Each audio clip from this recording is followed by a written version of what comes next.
What's up, YouTube? It's the Action Figure Grader coming back to you with something a little bit different for the channel. And I usually refer everyone to Team CGC 9.8, which is another channel on YouTube that covers the whole variety of different graded comics and what the market is doing, specifically ComicLink, which we'll talk more about in a second.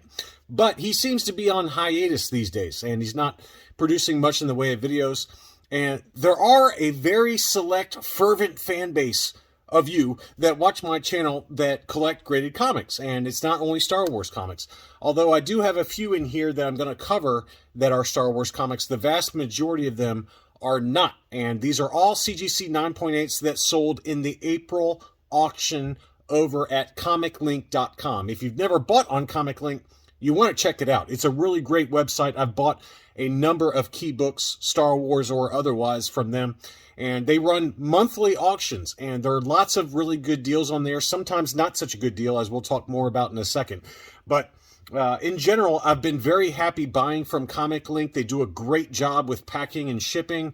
Their shipping rates are maybe a little higher than like mycomicshop.com, but they only charge a buyer's premium of 3%. There's no sales tax, at least where I live in Tennessee.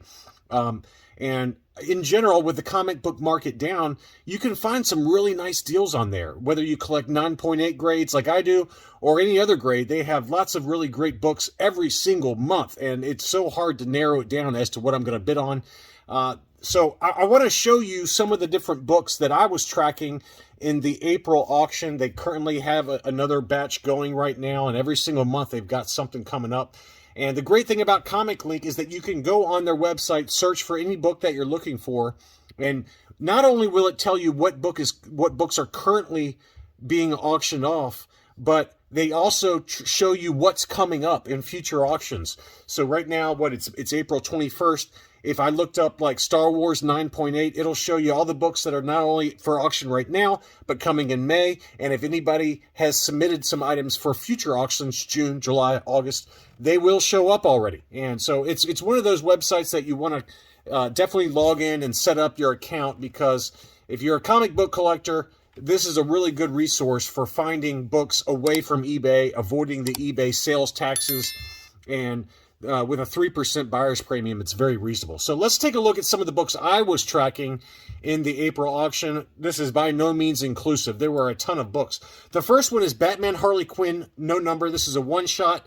This is a fantastic book, and as you guys saw in my recent comic book unboxing, I did pick up Batman Mad Love, which is the origin of Harley Quinn outside of the DC universe, outside of DC continuity. This is the book that's within the origin and first appearance of Harley Quinn in the DC universe continuity. And this is a very creepy cover, as I talked about in my unboxing video. This is one I would love to have. You got to be really careful with this book, though, because it's an all-black cover, and even a CGC 9.8 can have lots of scuffs that show up really easily on that inner well liner that CGC uses. So I'm very particular as it relates to that. And if you look at this book right here, there were a couple of scuffs.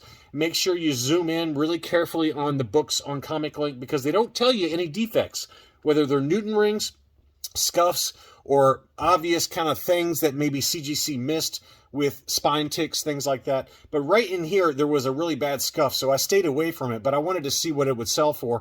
And this one sold for $633 on 18 bids. So lots of action on that one. That's kind of below what this book typically goes for on eBay. And you're avoiding the eBay, for me, it's an eBay sales tax of 10% almost. 9.25% is what I got to pay for any eBay buys. So for some of these really big books that are very expensive, for me, a $633 book's pretty expensive, because I'd be paying another $63 or so in sales tax. So unfortunately, this one did have some kind of scuffing to the inner well liner, some scratches, so I stayed away from it. But that gives you at least a data point for one that was not a perfect case, but still a CGC 9.8. Here's another book I'm tracking. That's Batman 497. This is the newsstand edition, and this is the book where Bane breaks Batman's back. There's a direct edition with kind of a black half cover that is very easy to find for under $100, and not one I'm particularly interested in because there's so many of them. But the newsstand edition is where the action's at, because you get the entire cover And, this one looked pretty nice, but there was some Mutant rings right in here on Bane. So again, you got to be really careful about which one you're going after. But this one to me looked like it had some Mutant rings. But this one is the newsstand. As you can see there, it's got the barcode and it's got the July 13th, 1993. And this was before CGC started changing their labels. And usually now when you send in a newsstand book, it'll say newsstand edition right in the middle of the blue label. But still, that's a great looking book. This one sold for $243, which on eBay they can go for $250 or more. But that's another kind of great 1990s book that I love to pick up because there's not a ton of big 1990s books, but the ones that are really nice in the newsstand especially, in the 1990s, it was kind of where the newsstands were kind of going away, so it's harder to find them. But this is one where it's pretty easy to find, and it's a great cover. It shows Bane breaking Batman's back. It's just an awesome looking cover, and one I'd like to pick up. Here's another really big book from early 1980. This is May 1980, X-Men number 133, and this is the direct edition. This is the first solo cover of Wolverine. So I would say that obviously Hulk 181 in a 9.8 is well outside my price point. You're talking 75 grand for that book. This one, Hulk 340, which I obviously just picked up. Those are both two books that I would definitely consider. And this is one I did bid on. I did not win it, so I went after Hulk 340 instead, which goes for a little bit more money, and it's maybe a more timeless, iconic cover than this one. But this is one I'd like to pick up. This is the first solo cover for Wolverine, X-Men 133 from May of 1980. This one sold for $1,100. So I finished second on this one. And I'm kind of glad that I didn't win this one because I feel like Hulk 340 is the better use of my money, although it was quite a bit more expensive than this book. Is probably, an extra, let's call it 30 or 40% what I spent on Hulk 340. But now that I've got the big one out of the way, I would like to go after this one, X-Men 133. This is another book that's come way down in price. This was going for $1,600 or so last year. Now it's going for about $1,100. So now's a really good time to pick up kind of a secondary key for Wolverine. Next up, speaking of secondary keys, this is another book I definitely want to get, and that's Wolverine Limited Series number 1. This is the direct edition, and we're going to show you the newsstand in a second to show you just how much more expensive it is. But this is kind of a timeless cover as well, Frank Miller cover, and this is the first solo Wolverine comic. So this is a must-have if you're a Wolverine fan like me. Great looking cover, and he's like, come on, come to daddy if you want to fight. And I love this cover. This is definitely one I want to grab. This is from September of 1982. This one sold for $661. Again, that one's come down just a little bit.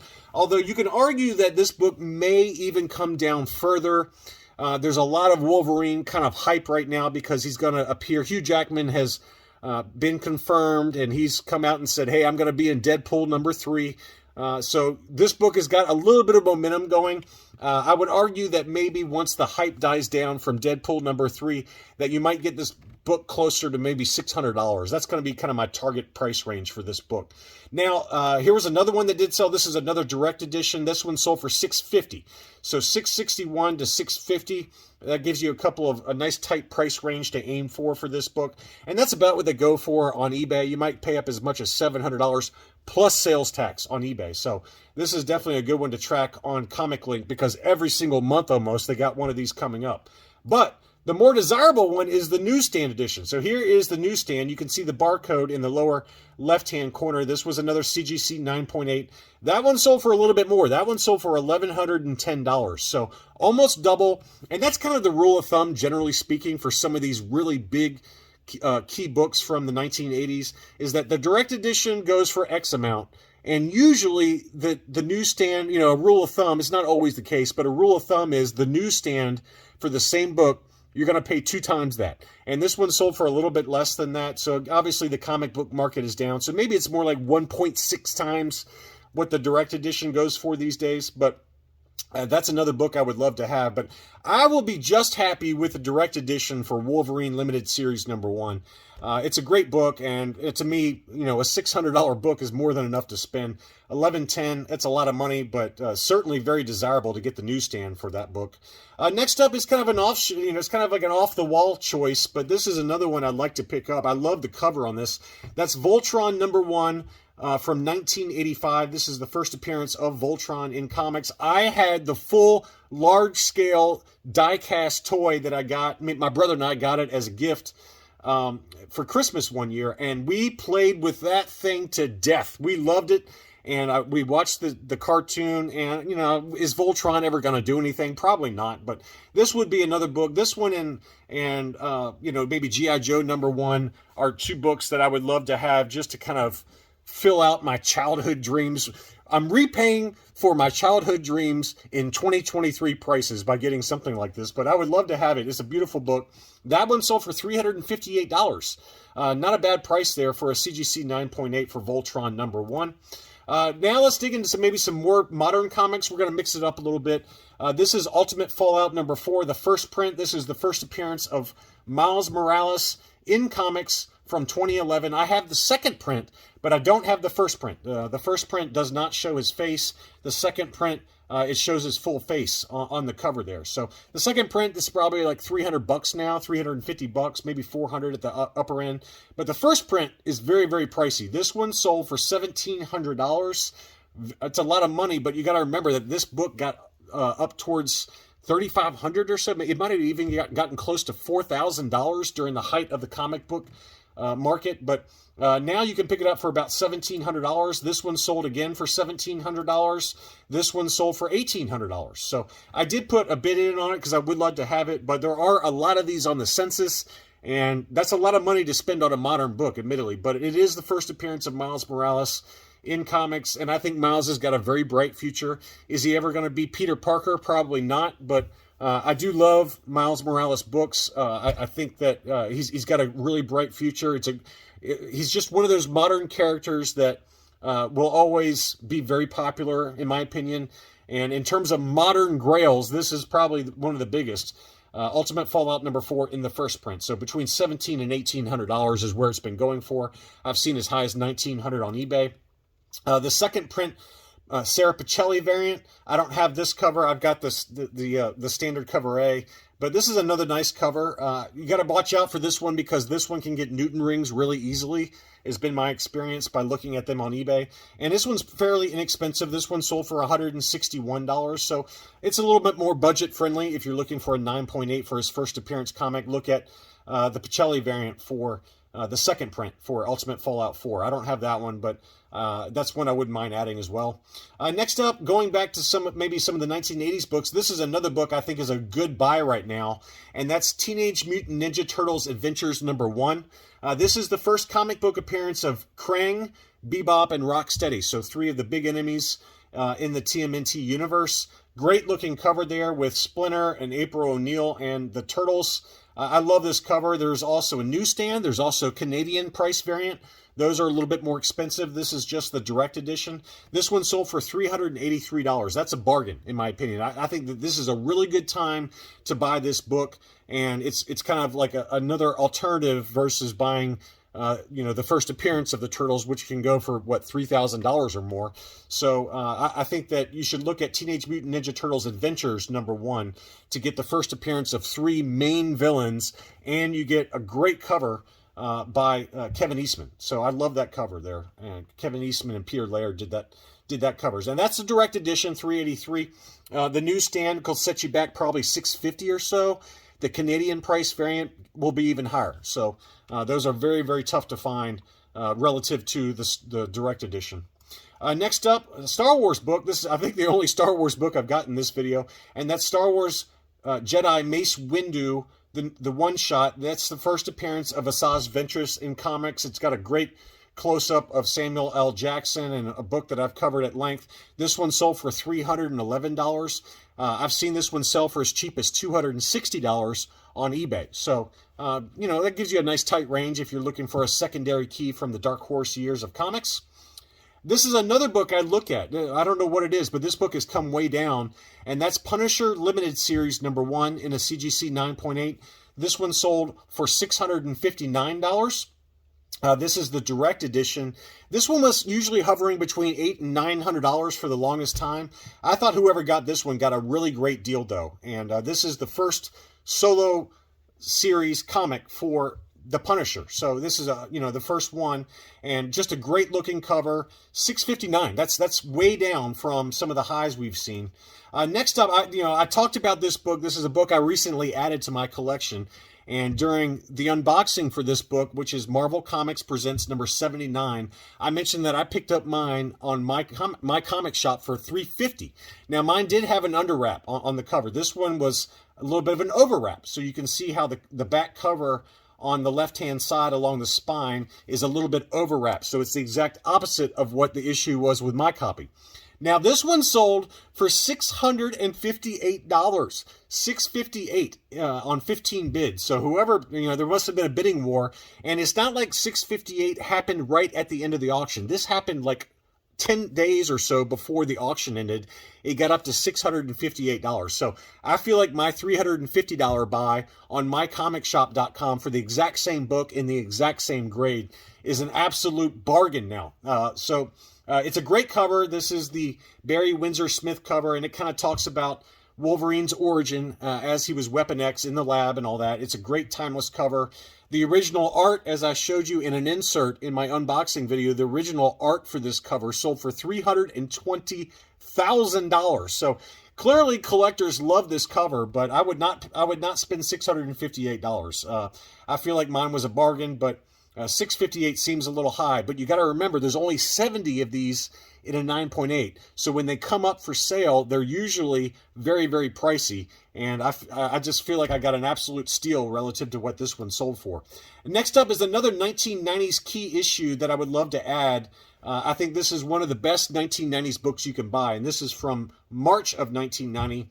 And that's New Mutants 87. And this is the first appearance of Cable in comics. Now, obviously, New Mutants 98 is the big boy. That's the first appearance of Deadpool. That usually goes for between $1,600 and $1,700 these days. But obviously, Deadpool 3 is coming out, so Deadpool is on the mind. This is a book that I would look at instead because it's way down. Again, the first appearance of Cable, and I've got the homage cover for this for War of the Bounty Hunters with Boba Fett on the cover. I've got two different covers for this homage, so I'd love to add this one to add with my homage covers from War of the Bounty Hunters. But here comes The Man Called Cable, and it's just an awesome looking cover. And this one sold in an auction for $500. This, for the longest time, had been going in the kind of $650 to $750 range. So now's a really good time to pick up New Mutants 87 in the direct edition for $500. Next up is another book that's way down, and that's Moon Knight #1. This is the newsstand edition. So this is the origin of Moon Knight and the first appearance of Raoul Bushman. You can see the newsstand barcode there in the lower left-hand corner. Moon Knight came and went on Disney Plus, and nobody cares anymore about Moon Knight, and the series was kind of like mediocre, I guess, according to most people. I actually enjoyed it a lot. I thought it was very good. But if you liked it and you want to get Moon Knight's kind of origin and first appearance of Raoul Bushman, this is the time to do it because it's way down. This newsstand edition sold for $620. This one was going for as high as $1,200 during the Disney Plus Moon Knight series. The direct edition's even cheaper. You can pick that up for $250 to $350 right now. So take a look at Moon Knight #1 from November of 1980 in either the direct or the newsstand. They're both very, very inexpensive relative to some of the past highs. And I don't think we've seen the last of Moon Knight. I think Moon Knight will be coming back. Next up, going back to Miles Morales to wrap things up, we've got Miles Morales Ultimate Spider-Man #1. This one sold for $145. Another great cover with Miles Morales. I think that this is kind of a good secondary key. If you don't want to spend the big money on the first or the second print of his first appearance, take a look at this one. This is from 2014 and a really fantastic cover. That one sold again for $145. And then also, we've got Miles Morales Spider-Man #8. This is the first appearance of the Assessor. Another really good cover that I think will hold up over time. I just think that this is a great, great cover that really pops to me. And this one sold in an auction for $113. I don't think you can go wrong with this one. The Assessor is a villain within the Miles Morales Spider-Verse, and I think that this book is really cheap right now and will probably bounce a little bit. You know, it was up to around $200, $250. Now it's down to $113, and I think that if you're into Miles Morales, that's a good one. Likewise, this is another great cover. This is Spider-Man number 13, the variant edition. I believe, don't quote me, I think this is the first appearance of Billy Morales, which is Spider-Man's sibling. And this is the variant edition, and this is another cover that seems to be very popular with collectors and has come way down in price. This one sold for $177. This was going for $300 for the longest time. So if you want to get this book, now's a really good time to do it. So again, I don't know if anyone likes this stuff or likes talking about non-Star Wars books, but I'm missing my Team CGC 9.8 coverage of ComicLink. Usually that's who covers this ComicLink monthly sales in more detail, but he must be on hiatus right now, so I just thought I'd throw this video out and see what you guys think. I'm sure that no one's going to watch this video, but it was a lot of fun putting it together. Thanks so much for watching, and I'll be back soon.